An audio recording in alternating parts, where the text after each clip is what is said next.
دروازې دې پر مخ تړل شوي دي، هر کار چې کوي نتیجه منفي وي، هر خوا چې لاس اچوي څه نه ترلاسه کوي، ژوند دې ډېر له تنګسیا ډک دی، زړه دې تنګ دی، خفه دی او دا ژوند در باندې داسې سخت شوی چې حیران پاتې څه وکړي. یو پوښتنه مې ځواب کړه، دا هر څه به دې بدل شي. مور او پلار سره دې رابطه څنګه ده؟ له کورنۍ سره، له ماشومانو سره دې، له میرمنې سره دې رابطه څنګه ده؟ آیا دوی له تا کړیږي؟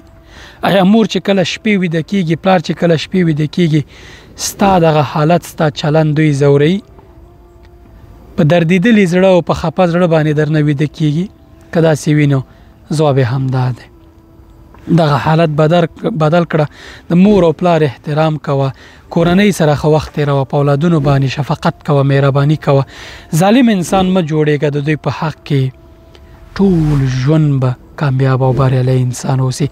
د ټولې دروازې به د دنیا د خوباییو او د نعمتونو ستا پر مخ پرانیستل شي. د توفیق دروازې به درته پرانیستل شي. الله پاک به د باندې رحم کوي، ځکه الله پاک هغه وخت له تا خوشحاله کېږي چې مور او پلار له تا خوشحاله وي، کورنۍ له تا خوشحاله وي، ته یو ظالم انسان ونه اوسې.